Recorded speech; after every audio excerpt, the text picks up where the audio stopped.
Bonjour, j'ai le bonheur d'être en compagnie de Chantal Leblanc et de Juliane Lauzon de l'école Joseph Henrico de la commission scolaire Marguerite Bourgeois qui viennent de présenter le projet entrepreneurial de Juliane.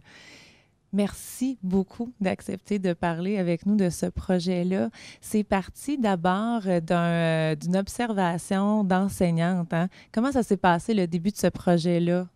Alors, au tout début, moi, j'avais noté que les élèves bougeaient beaucoup. C'était des élèves sportifs, c'était des élèves qui étaient aussi des artistes, ce groupe-là, de l'an passé. Puis là, j'avais observé aussi que Juliane me semblait avoir un potentiel autre que ce que j'avais à offrir à ce moment-là.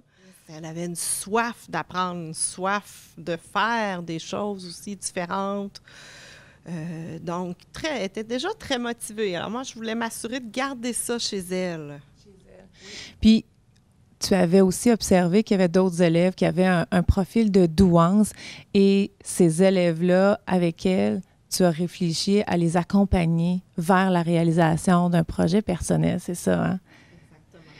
Puis, Juliane, qu'est-ce que tu as réalisé comme projet personnel?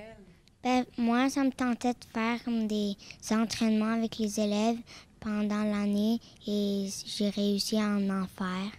Puis, ça a été quoi les étapes que tu as réalisées pour en arriver là? Ben, il fallait que j'essaye de trouver des entraînements avant parce que je pouvais pas faire avec pas d'entraînement.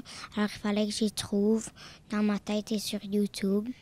Qu'est-ce que tu as fait avec les élèves de ta classe pour savoir c'est quoi les sports puis comment faire tes entraînements? Ben, j'ai fait un sondage et les 3 préférés sports, c'était le ski, le hockey et le soccer. Et ça t'a inspiré pour aller chercher les vidéos de YouTube, par exemple, avec le ski? Oui.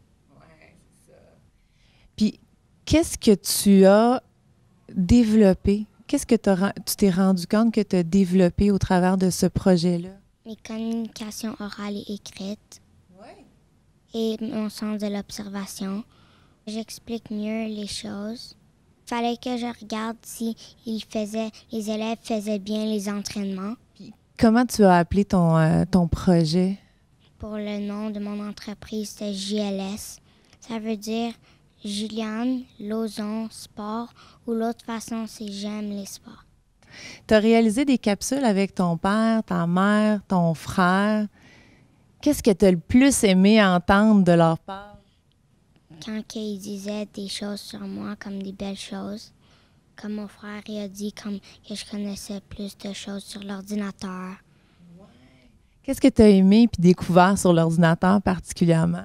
Mais il y avait des comme, boutons que je savais pas. Alors là, je les ai appris parce que là, je sais tout.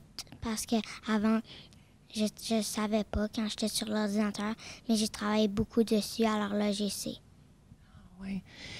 Puis aujourd'hui, ton projet, il a grandi. Tu fais des entraînements de 15 minutes avec les élèves, quelques fois par semaine. Qu'est-ce que tu aimerais que ce projet-là devienne? Mais ça me tente que ça devienne plein de petites capsules que toutes les écoles pourraient utiliser. Puis, dans la réalisation de ce projet-là, tu es allé chercher une partenaire, hein? Une amie pour t'aider parce que c'est un gros projet. Comment tu as fait pour la convaincre de s'impliquer avec toi? J'ai pas eu besoin de la convaincre parce que elle voulait, comme quand que j'ai dit que je pensais à quelqu'un, comme elle avait déjà le goût de le faire. Puis est-ce que c'était plus facile et plaisant à deux ou toute seule? Les deux. T'aimes faire les choses pour toi puis t'aimes faire les choses avec les autres. Oui. Parce que l'expérience que j'ai vécue avec Juliane, justement, m'aide à me préparer avec tout un groupe classe. Là, j'ai déjà une activité entrepreneuriale en tête où je veux demander aux élèves de dessiner ou d'écrire dans des mots ou dans des dessins leur passion. C'est simple, mais ça peut déboucher sur des idées géniales. Donc, juste aussi les conscientiser à leurs propres intérêts. ça peut être déstabilisant de vivre une approche entrepreneuriale parce que là, ça commence d'un dessin, d'un mot, de leur passion. Puis après, on ne sait pas exactement sur quoi ça va déboucher. Donc, qu'est-ce qu'on a besoin de développer dans sa posture d'enseignante pour être prête à plonger avec les élèves dans cette démarche-là? Bien, beaucoup d'observation et aussi beaucoup, je dirais, beaucoup d'humilité parce qu'on peut se tromper et parce qu'on ne sait pas où on s'en va vraiment. Mais moi, je pense que c'est ça, c'est le plus important que je développe. Donc, être ouverte, avoir beaucoup d'humilité, je peux me tromper, on recommence, c'est pas grave. Puis en même temps, on montre aux élèves que, ben oui, c'est correct si on n'arrive pas à aller où on voulait aller. Mais moi, je suis très positive par rapport à ça. Je suis très ouverte aussi. Je me donne pas de balise de temps.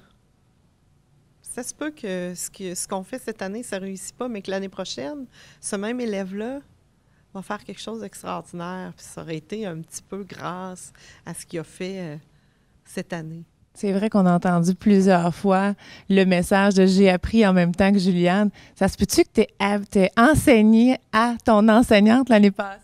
Oui. Oui, hein?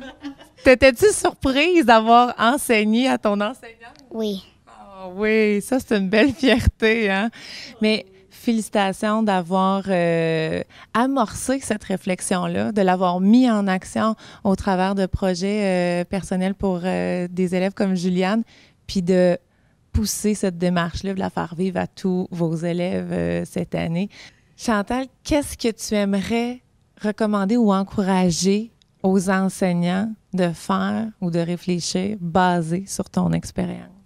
Moi, je dirais laisser la porte ouverte à la créativité. Chaque élève apporte quelque chose, chaque élève a du potentiel, mais se laisser une porte ouverte aussi à leurs propositions, mais leur proposer des choses s'il n'y en a pas, s'ouvrir à ça. Moi, je pense que c'est ça que je dirais, une ouverture. Un mot, une ouverture. J'ai fait aussi un journal de bord que je faisais comme soit à chaque jour ou à chaque comme semaine parce que dans ça, il y a des jours et des étapes. Puis tu as tout documenté, puis tu vois quand est-ce que tu l'as fait. Félicitations. Félicitations pour ce beau projet-là. Bien, on vous encourage aussi à continuer de découvrir d'autres projets réalisés par des enseignants et leurs élèves dans cette approche d'entrepreneuriat conscient et peut-être à regarder les rendez-vous pédagogiques qu'on a réalisés en lien avec l'entrepreneuriat sur l'écolebranchée.com. Donc, félicitations. Merci beaucoup. Merci.